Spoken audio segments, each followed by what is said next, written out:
Hello, good evening. It's an early one because it's an early-ish kick-off. It's a 7:30 kick-off for what is the biggest game, isn't it, Paddy? The game where we can finally clinch the Sin Show, as always. Welcome to everybody once again back to Celtic World Order. I'm, as always, Steve O'Matt, and joined with me is my right-hand man, partner in crime, you could say, the OG. It's Paddy Boy, Paddy Maguire, and we're here for a wee quick show just before the kick-off. It's round the corner, the teams are out, everybody's ready to go. I'm up for it, Paddy. Are you up for it? You feeling the confidence in the air? Absolutely buzzing for it.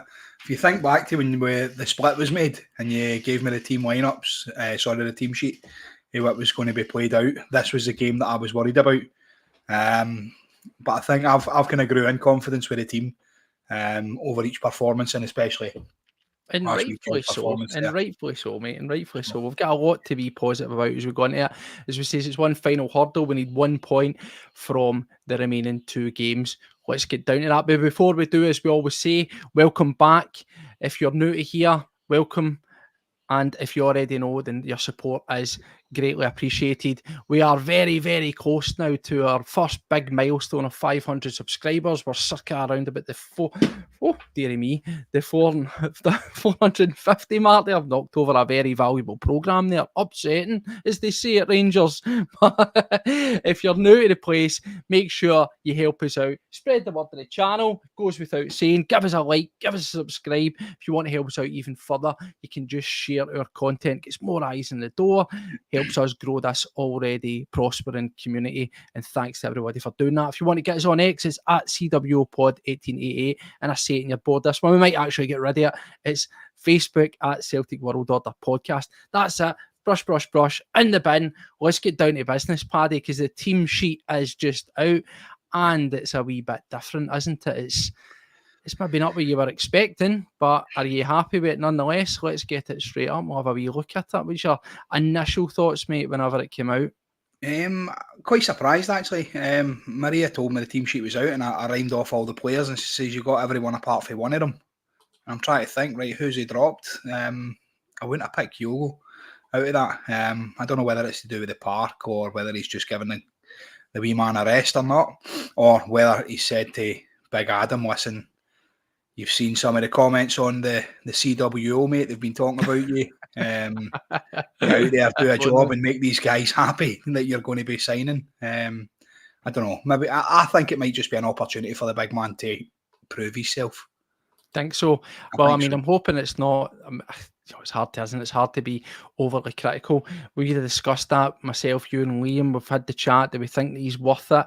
For me, it's a no. I'm going to have to say thanks for the help. Thanks for the memories, but it's a no. I hope this is maybe just one final hurrah and maybe trying to give him a wee goal that would help us seal the league tonight. That's it. The post-match going a wee present, if you will. That's it. The post-match after the game against them, I spoke about it as well and said that he's turned a pace. He looked like he was towing a tractor. Do you know what I mean? He didn't really have it for me. Like you say, he scored a couple of important goals. He's done a decent enough job, but for me, he's not the £5 million player that he's rumoured to be, or 6, whatever it is. Do you know what I mean? I'd rather there's better out there. Well, that's it. As you say, looking at it, it's pretty much what we would have expected. Obviously, Kyogo, Farida. If we look at Kilmarnock, we know what we're going to get out of them, isn't it? We say this all the time, but these sort of teams, they're robust, they're physical, they're quite large in stature 90% of the time. And no matter what you think of Derek McInnes, he's got a team there which he's got them well drilled, getting himself into Europe, and he's in the picture for the manager of the year. So you can say what you want about Kilmarnock, but they're certainly a team that we need to be taking seriously. And if we are just looking for more of a target man, then that might work. We often say horses for courses and all those other cliches, and maybe that's exactly what we're looking to do here and play maybe a slightly more direct style. Is that fair to say? Yeah, we have to. On the team sheet as well, I don't know if you noticed this, but the last time they beat us on their plastic pitch, we had in defence Liam Scales and Nat Phillips, along with Taylor and Johnson. Nat Phillips. Exactly. Nat Phillips even scored an OG in that game. That shows you the impact he had for us. Tomoki Iwata was in the middle of the park. Up front, we had Mikey, Johnson, O and Palmer. Now, looking at that, half of them wouldn't get in this team at the minute. No way. There's no way that they're going to be in your starting lineup. So that kind of boosts my confidence going into this as well. Obviously, I'd rather Kyogo was starting up front than Ida, but everybody else picks themselves. And Shuzi says in there as well, Tommy Burns night. That's it. It's a big one. I believe there's going to be a minute's applause and respect to the great man, and that'll be very, very well observed by both. Obviously, that'll be very fitting to win the league on a night where. Well, mate, we've done it 3 times. We've won the league previously 3 times at Kilmarnock, so why not add another one? Shunsuke Nakamura's goal. Remember that one, the free kick? That was outstanding. That was nice. We have a good record down there. So, we've got a history of winning the league at Rugby Park. Scott Brown won the league at Rugby Park and all that stuff as well. So, hopefully it's going to be one of the ones for us today. A couple of things throughout the course of the week that happened, as we always got. We get this sort of early press conferences. We'll not labour him because there wasn't really that much juicy chat, if you will, was. It was standard fare from the manager. He was obviously asked a few things in terms about, we've just looked at the selection, we've maybe changed somebody out, and his actual words were, he says there's no injuries around pitch concerns. He says it's just a case of assessing certain players and certain things, and perhaps that maybe is the deal with Kyogo, because we've got to look at it. Yes, we need 1 point for 2 games. You can always argue play your best players, but on that pitch, if you're going to have to hang your hat on the next 2 games, particularly one being a cup final and a game against Rangers, you're wanting Kyogo there, aren't you, over Adam Ida? So if you're going to play a guy and hope that he's doing something, or maybe, hopefully not, a sacrificial lamb, if somebody's going to get injured, rather Adam Ida, who's going to go back down to Norwich, than Kyogo. No, I certainly don't want that to be the case. But no, I think that's probably it. Other stuff he was asked on, he was just asked about general poor form versus Kilmarnock, and he obviously touched on, as you says, the selection availability at those times wasn't great. We weren't in a particularly fantastic place. And, we're at a position now where we have got all the options available to us. So hopefully that's something that's going to go in our benefits, eh? Oh, definitely. If we had that team back then, I don't think we would have lost the points. Obviously, I touched on the pitch. I absolutely despise the pitch, and I'm sure a lot of the players despise playing on it as well. But do you know what? As of next season, quite lovely though. As of next season, we won't have that problem. I believe Kilmarnock are getting rid of theirs, and Livy have been relegated. So that's all good. It was one of my fears for the playoffs when, obviously, Airdrie were cutting about. I would have quite liked Airdrie, or still in the chance Partick, to get promoted. Not because I particularly like either of them, but just for something a wee bit different, eh? Yeah. But thankfully, we'll not be having Airdrie. We'll not having another one of those garbage pitches to deal with. So let's have a look. We know the team. We know what we've got to do. The task is simple, Paddy, isn't it? 1 point. We've not had a happy hunting ground. Killie, they've been a real thorn in our side. So obviously we got over the hump of Hearts, who were the other Achilles heel for us this season. Yeah. Is there any reason as to think why we can't be doing that against Killie for all that they are with their recent run of form? Nah, like you said, McInnes is a good manager. He's going to have them well drilled. He's going to have them going into this with a lot of confidence. Obviously looking at previous results and stuff, but we've just come off a Glasgow Derby win. We've came off a win off of Hearts, who obviously gave us problems as well. And I just think, again, we're hitting form at the right time. The stars are aligning. It's Tommy Burns night. Give us it. Give us a trophy now. That's the positivity I like, mate. And we'll probably get an absolute mental prediction out you at the end, I'm sure. But we'll carry that one up. So as we always do here on the pre-match, it is all about Celtic. But we need to have a wee look at the opposition, because I think sometimes we forget about that. Yes, focus on yourself, but you need to know what you're up against. So what are we up against, Paddy? Well, I've pulled the wee numbers as usual on the opposition, and it actually makes for quite interesting reading. Now, they find themselves in a strong league position. As we say, that's from being where they were last season, where they were almost relegation fodder, to now find themselves at the dizzy heights that they are for Europe and all this. then it's absolutely wild. But since the 1-1 draw at Celtic Park on the 17th of February, they have played 10 games in the league. That's 5 wins. They've had wins against Aberdeen. They've had 2 against St Mirren, another team that have well punched above their weight, also in that European mixer. Ross County and St Johnstone. There's been 2 losses. No surprise to who that was, against Rangers, although if you do remember, they ran them very, very close in the 2-1 defeat. And then obviously we saw what happened the last time with the farce at Ibrox. It was certainly a game that flattered our rivals, and I was a bit of an injustice, to be honest, for Kilmarnock. So they're 2 defeats off them. They've had draws twice against Hearts, again, a team that have cemented their position on the third, and they've been high flying all season. And Dundee, so there's really no shame in the results. They've been solid against, basically the best of the rest, particularly if you look at those results. 2 wins over St Mirren and 2 draws against Hearts. Outside themselves, who they have so far bested, it's been losses to Rangers. So they're there by merit, are they not? That's it, and that's why McInnes is up for manager of the season, and I would be surprised if he got it. He's done a cracking job with them. He's got them playing decent enough football. I just think we'll overpower them tonight. I just think middle of the park, having a full strength for Tati, O'Reilly and McGregor in there is just going to cause them absolute carnage. Well, I'm hoping you are there, but as we look at how we're going to, we know how we're going to set up. We know the way that we're going to play, what to expect out of our team. Typically, in terms of when you look at Killie, they vary between a very sort of standardised 4-4-2, which, has been real much considered to be a formation of the past, or sometimes if they mix it up, they'll go, particularly for teams against like ourselves that are a wee bit more attack-minded, they'll go for a 4-4-1-1. Just a variation on it, really. It's just one of these pointless variations that managers do. But they do pose a real threat. Obviously, we spoke about they're quite big, they're quite physical, they're very well structured, they're well drilled. But in those 10 games that I spoke about, they've actually scored 16 goals, which is a pretty good return for a team like Kilmarnock, although they have conceded 11. So, as we said as well, looking at the teams that they've played, you can maybe take Rangers out of that equation. The teams that they've been playing against aren't particularly known for being massive scorers, so still to concede 11 is probably quite high. But who are the main threats for us, and what have we got to worry about tonight?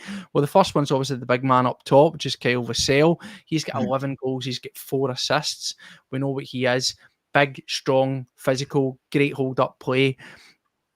Goes without saying, you're expecting ourselves to try and get ball shelled in, particularly around the left-hand side of the defence.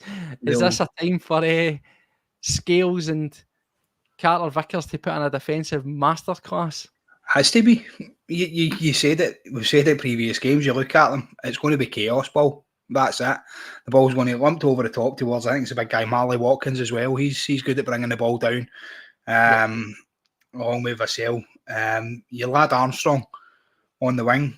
I quite like him, and I think he's been linked with them, hasn't he? There was a wee moment in the Killie Rangers game where he done something, I think he had a shot or something like that, and he kind of went in kind of towards the crowd and he slowed himself down, and the fans were all kind of, oh, hiya, wee man, come play with us. But the 2 guys you mentioned, they're for the watching, mate, as from the midfield. Watkins finds he's selling 13 goals with 2 assists out on the wing, and Armstrong, who you just mentioned, he seems to be their main creative influence. He's got 14 assists this season. Now, again, for a team like Killie, that's pretty damn good, and 9 goals. So there you go. Between those 3 players alone, that's the bones this season for them. 33 goals between 3 players. That's the kind of like Barry Ferguson, but you're just going to need to boot one of them at the start of the game. We don't have guys that do booting. Who's going to do that? Are we bringing O back to give some booting? An impact sub. He was more an impact on folks' shins than he was anything else, wasn't he? That's it. An impact in the wage bill, mate. That's all he's been. He's certainly that, mate. We don't need to be getting rid of him anytime soon. But no, as I said, look, we've identified 3 players, and it's quite interesting because it's all down the wings. Marley, Armstrong, put themselves down on the wing play and get in, obviously a big Vassell through the middle. Where are the key battles? We say about the midfield, but where are the key battles going to be for you? Do you think it's going to be a lot, particularly depending on our sort of wing play, where we're looking for the likes of Maeda to really knuckle down with that defensive side of the team that we've had. Yeah. And same with Forrest, because that was pivotal in the game against Rangers, was it not? Jamesy was outstanding. Like I said, he was unpredictable. He got the ball that first 20 minutes of that game. You're watching him, and I didn't know if he was going to the byline or if he was cutting back or whatever. Do you know what I mean? He was just, outstanding. Dyson, you know what you're going to get. I said it before. He's a speedboat with no steering wheel. He just goes. And he'll run at folk and they panic. So yeah, I think we'll pin their defence in, give them a bit of a fright, and if Big Eda's hungry for it, get him in the box and hopefully get a couple for him tonight as a nice wee parting gift. I would take one, mate. I'm not overly concerned. As we say this before, see this period in the league, it's just about the result at the end of the day. About getting over Yes, the line, we would like another nice performance to go with it, but it's all about the results. Adam Ida, again, we've seen the good of him this season. We've also seen some of the bad, so we say, particularly when he came on against Rangers. He was quite wasteful. He looked sort of a bit labouring. You touched on the occasions where he burst into the box, and two where one is your squared one he takes a shot a wee bit greedy. I don't want to sort of over-labour the point about this, but do you think the pitch itself is more one of the reasons? Forget the notion of it's because we don't want to risk injury, but do you think we're going to see that, Ken? Are we going to try and do our passing game, or are we going to be a wee bit more direct, a wee bit more short? I think you might see a bit of chaos ball for Celtic. I think we'll maybe punt the ball up towards him, play them at their own game, because that's the way they seem to play on the park anyway, isn't it? Yeah. You get a lot of lumping the ball over the defence and towards your our left back and Scalesy. I think they'll maybe try lumping the ball up towards Big Eda, let him hold it off, and obviously get Forrest and Dyson taking a run in off him. Hopefully as well Matt O'Reilly after his performance against them. Yeah. I mean, that's the one thing about when these games that we play, particularly when we go to these sort of surfaces. We were able to do it, though, against Livy. I was quite impressed that regardless of the bad surface and the occasions that we've been to Livy recently, we've still managed to play something that resembles our style of play and still move it around. It will be interesting because we do a completely different style of play when it's either, yes, sometimes it has a wee bit chaos, and we, particularly when we look at the game against Dundee at Celtic Park, we were lumping proper crossed balls into the box. We get great success with that. But what he seems to be for me, I know Kyogo's good for his runs and things, but see those flashing balls across, is this where the wingers in particular are going to come into it? Where we've seen what Forrest can do in terms of delivery, that hitting the byline and getting the ball, whether he plays it long and quick and low across the box. Ida is quite good. I know he messed one up against Rangers, but he's generally quite good at those rushing in when the ball comes across the line, as well as we know pretty decent when it comes into the air.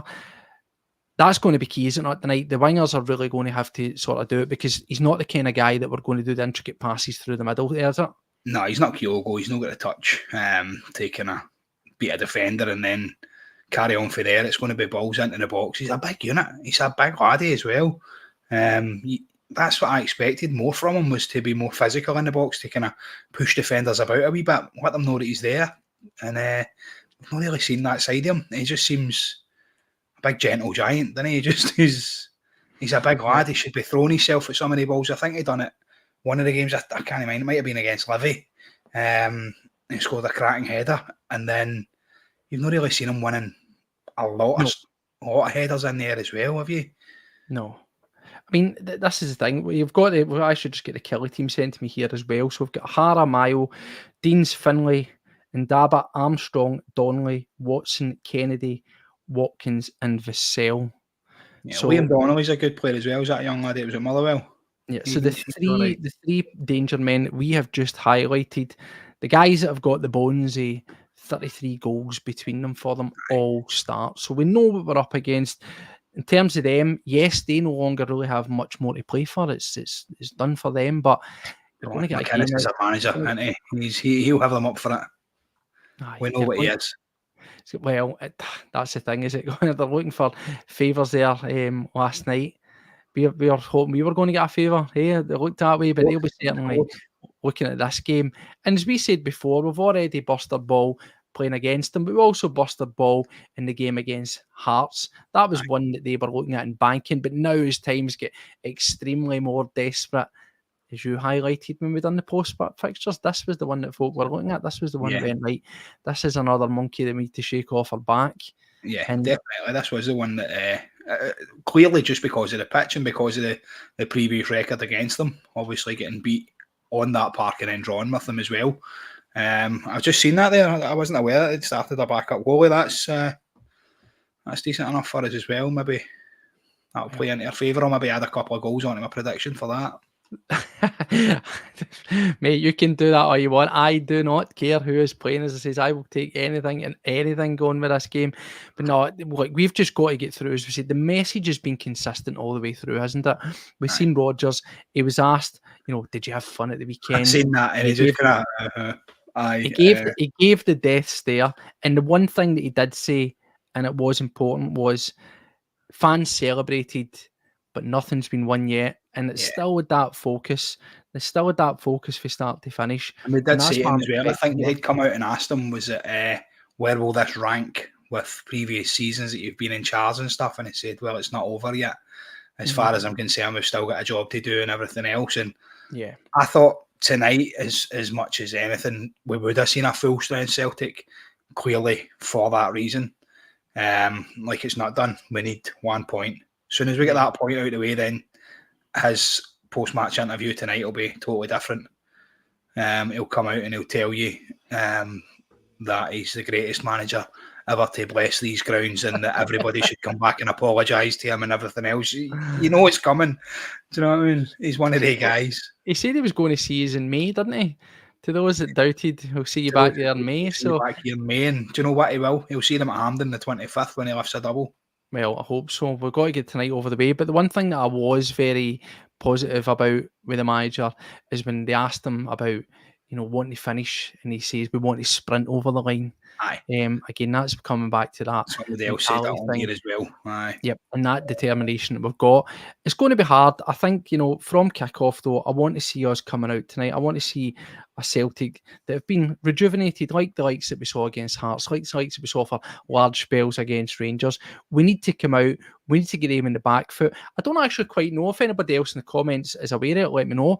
What is going to be the situation with the fan allocation? Because Killie are normally quite generous with their allocation, are they not? And I also believe that there was going to be a tifo from the away supporting Green Brigade this evening. So that will be interesting. Does anybody happen to know? Anybody get any ideas around the allocation at Killie? Because I think, as I said, they're always one of the teams that are fairly generous around that. They don't normally give us both. They give us a large. The one thing about them is they're not daft, are they? There we go. 3,800. So, like, we've seen that at Livingston, the impact that made for there. That was literally like a home game, and you've got to expect that we're going to be absolutely red hot atmosphere wise. And that again is going to be something that's going to drag us on, push us on, suck the ball into the net, as they say, isn't it? Yeah. Oh, I'm a good fan of the GB for doing that, like raising the atmosphere. And we said that before, it sucks the ball into the back of the net. The players have spoke about it. It just gives them that extra lift. And I feel tonight as well, with the anniversary of Tommy Burns, I just feel it's going to... I'm looking forward to it. I think we're going to get a Tommy Burns themed or a wee touch of Tommy Burns in the tifo display. I hope so. I'd like to see the man on the park. I mean, absolute legend. I think we'll get some in there. There's got to be a nice tribute to Tommy. At the end of the day, he was the one that said, look at them. They're beautiful. They're there and they're always there. That's that. The fans are going to be out in force tonight. 3,800 is fantastic. I didn't actually know it was quite as much as that. He said that's going to make a noise. And that's another thing that Rodgers touched on in his press conference, where, again, he brought back this idea that they spoke about previously. We've heard of the Holy Trinity, they sort of connected up with the fan base, the players, management, all those kind of things like that. And he reiterated that one more time, how pivotal and how, much a difference that the fans have made, and certainly in those 2 past games, the atmosphere has been absolutely phenomenal. It's got us rocking, and you can see the players have been feeding off that, buying into it.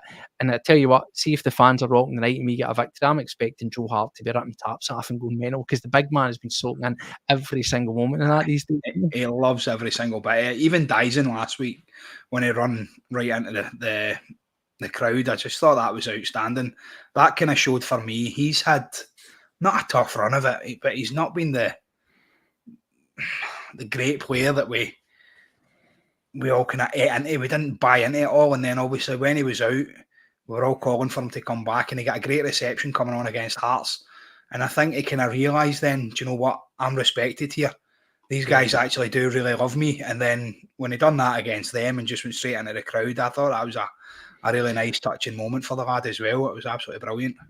What are you expecting? I just want to touch on Maeda while you should bring him up, because we're talking about how the wing play, particularly when we're playing Ida, we're going to have to get down the channels. We're going to have to try and get the balls across. Now, listen, I know that Big Maeda's or wee Maeda, whatever you want to call him, he isn't. He's no great. He's no great at the old crossing, right? His delivery is a wee bit lacking. Let's no lie here, but getting him behind and creating the danger, that's what we need for him. That's what we expect from him. He seems to be a guy that since he came back for injury, he just looks rejuvenated. And we touched on it in the game against Rangers. Possibly 2 of the best ever finishes you've seen out of Tyson Maeda. I mean, all right, they were offside. Aye. But you're saying he seems to be buying into it. He seems hook, line and sinker. That, that emotion, that connect, that jump in with the fans and stuff like that. Is he a guy that, I don't know, not to count the chickens, we've seen some good performances out of him, and certainly the manager's been singing his praises. Is this a guy that, as we look beyond this season as well, is he now becoming a full-blown Brendan Rodgers guy? And it could be looking to see a transformation in him in terms of all-round play, because I know they were offside, as I say, but they were 2 finishes. Is this a guy that's went, I should have had 2 at the weekend. I want to go out there and add some goals tonight. I hope so. It looks like it. He's like I say, he's bought into it. He's bought into the Celtic way of life now, and I just feel like he needed that time out with the injury there. I know it only took 2 weeks or something. We're all worried oh no, Dyson's out. What are we going to do? And the big man healed quicker than Lazarus. I mean, he's just. Well, it was one of the great returns up there with Lazarus. Aye, up there with Lazarus. I don't know. I think he's just bought into a lot of it, and I feel like this will push him on. He's realised that what he means to the fans, essentially, and I feel like it will push him on, and we'll get hopefully the full Dyson. Yeah, well, this is the thing. We said we're getting this game here. We're sitting here talking up about attacking, wanting to go out, put our stamp on the game, get an early lead. I think that's key. We don't want it to be getting sort of squeaky bum time, as they say. Look, we only need to get a point out yet. Aye. I certainly feel we've got more than enough in the tank to get a minimum point required.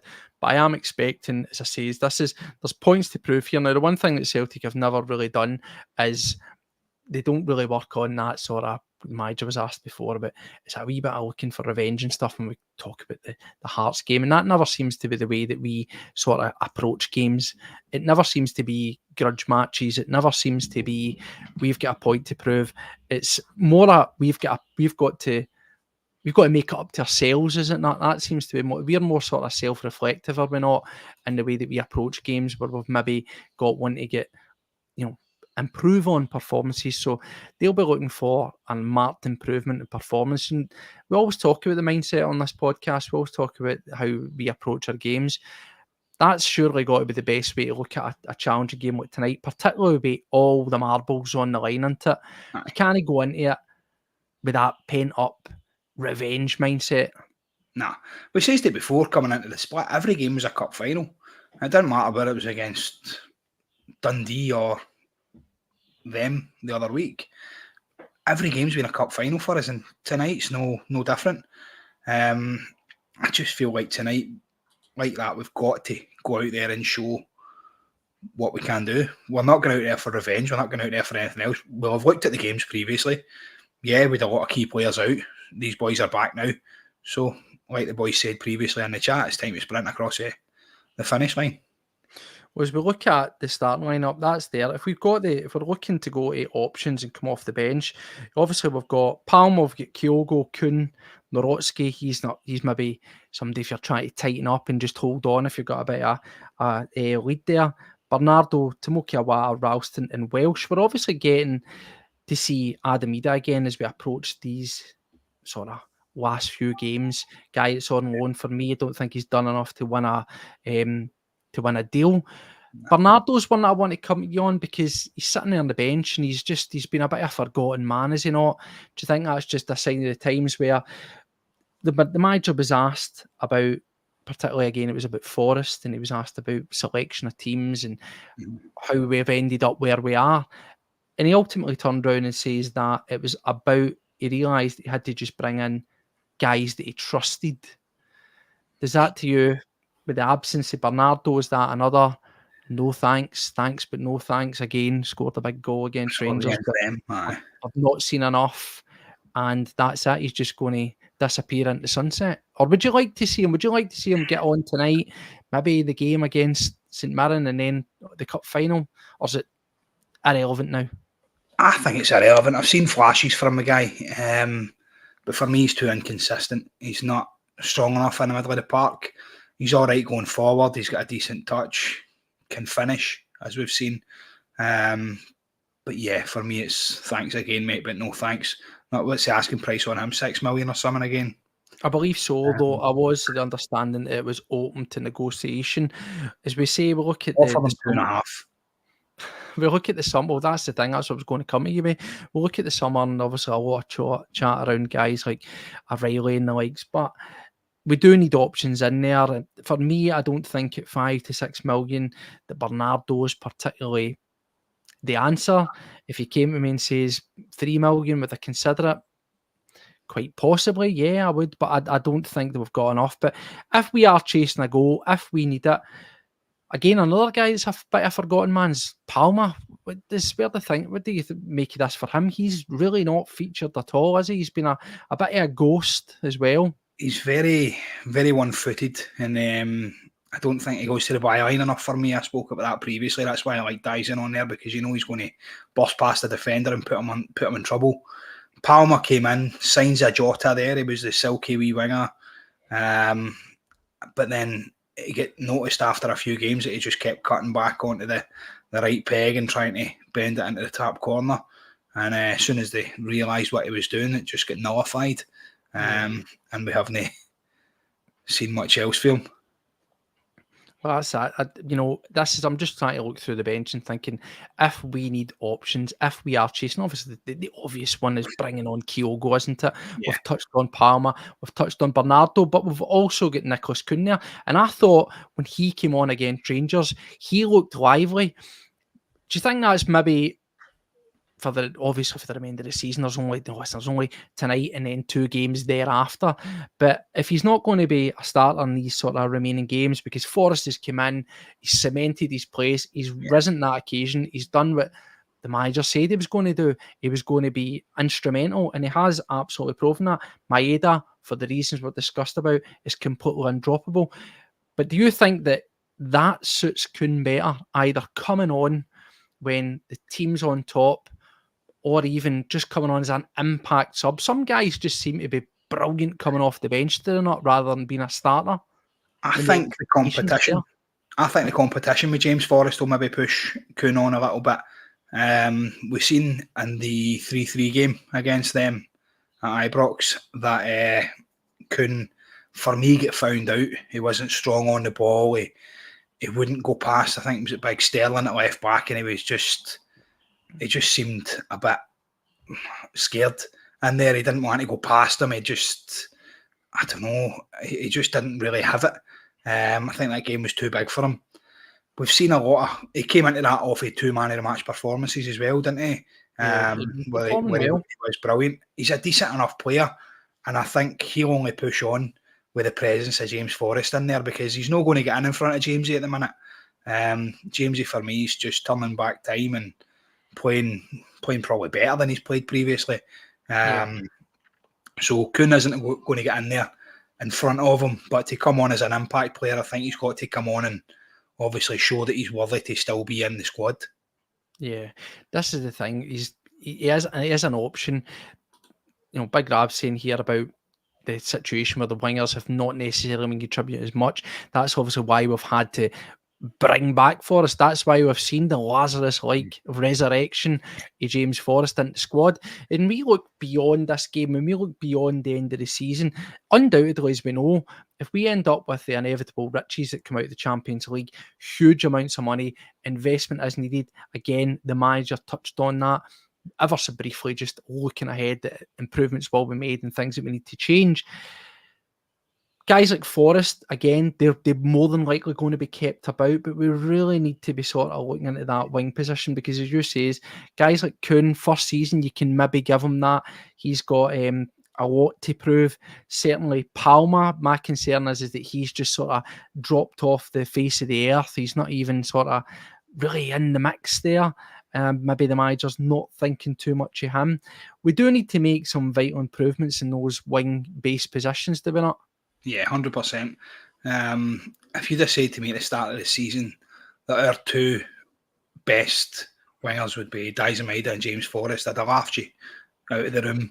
And that Mikey Johnson would be tearing it up in another league. Again, you'd be like, aye, what game are you watching, pal? Because it's certainly no football. But I am pleasantly surprised with the way James has been. But we do need extra in there. Another Jota for the wing would be ideal, or even just bring the wee man back. I don't know if that's an option. You forget Jota coming back. He's on that crazy cash. But you mentioned the spectre once again of Mikey Johnson. I've said this time and time again. Does it concern you? I think we're going to get a pre-season out of him, if I'm being honest with you. Aye, I think he'll come back for pre-season. Brendan said, wasn't it? When somebody spoke to Brendan about wingers, and he'd said, "Oh, we've got Mikey Johnson coming back." Yeah, and I just thought, mate, no, please. He's had 2 chances before. I don't think he's our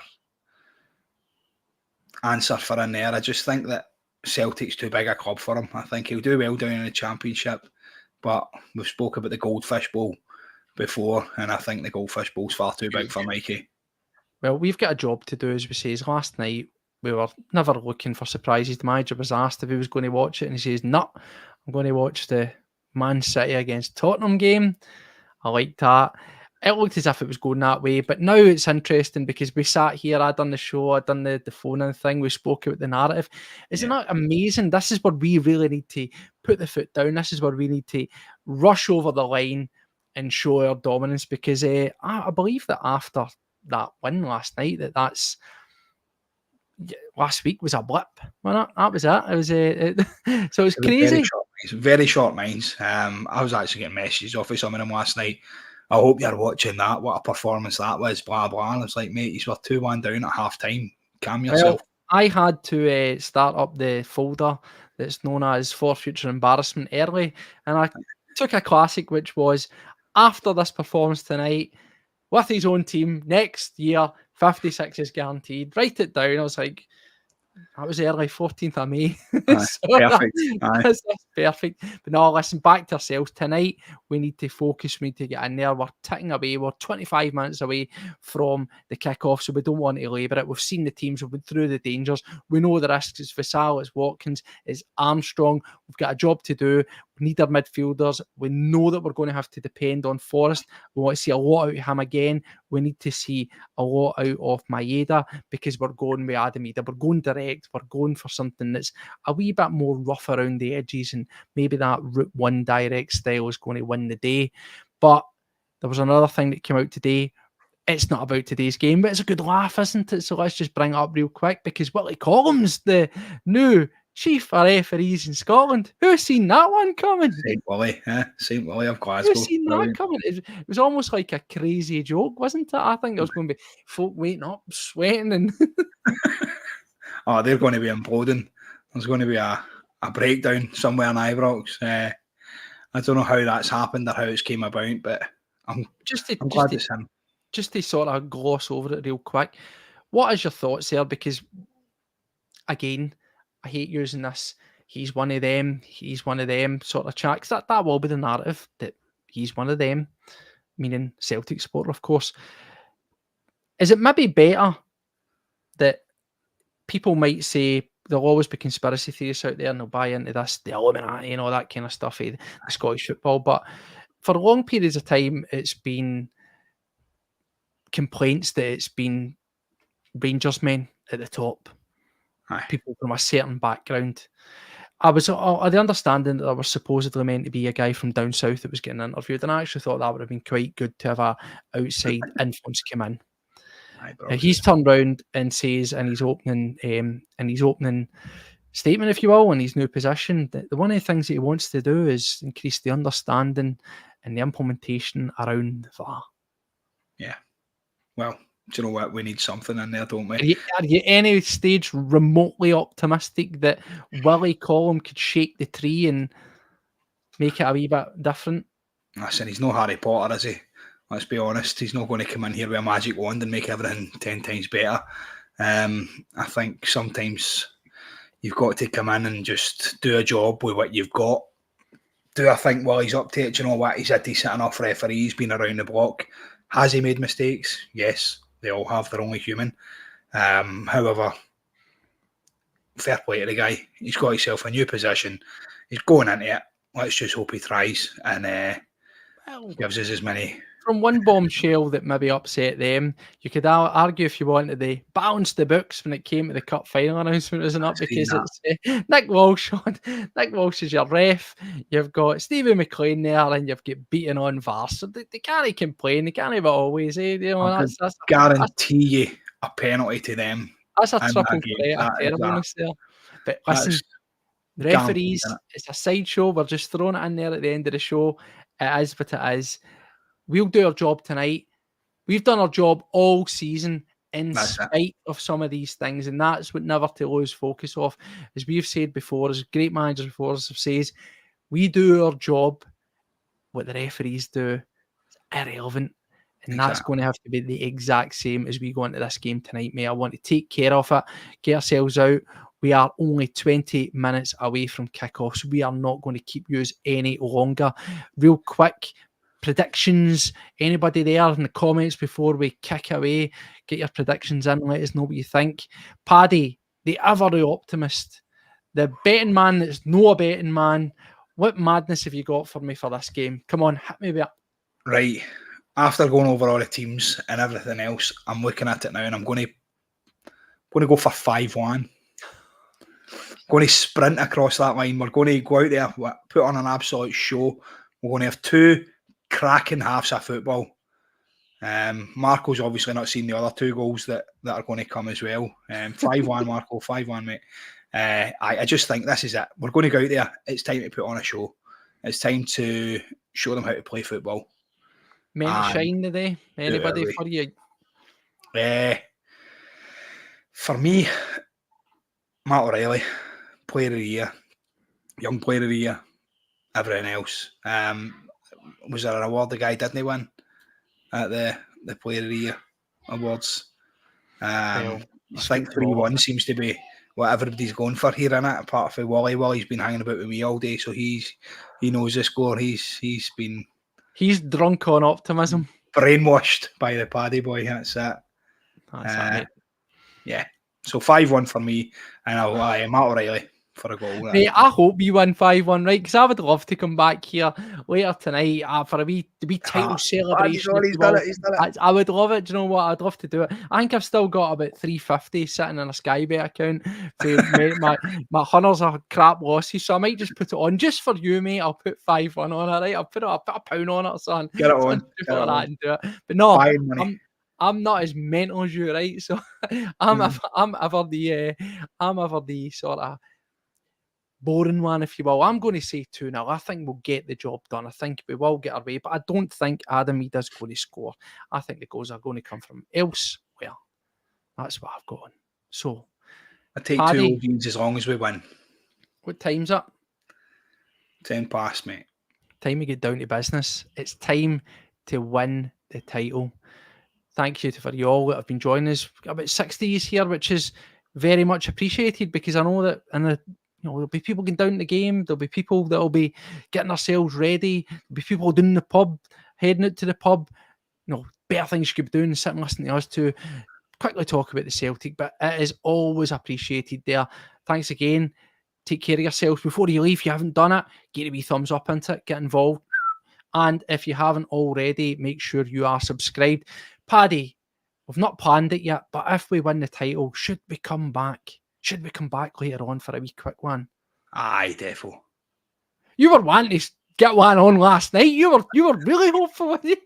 I know, 2-0 down. I was like, right, Steve, we'll get the podcast. Do you know what's how I just didn't reply to that? I didn't reply to that because it's your fault. It's your fault that we're having to do it tonight, but that's it. No, well, listen, we'll play it by ear. So again, make sure you're subscribed, because if it goes our way, there could be a wee title party on Celtic World Order coming its way. I might even crack open one of my bottles of whiskey for it. Oh, what about champagne? Hopefully it's champagne. Right now the champagne's on ice. Let's hope it's not having to get kept in the fridge till next weekend or this weekend. Let's get it dealt with. Let's get down to business. Let's kick on. Everybody enjoy the game. Hail, hail. Let's get this done. See you later.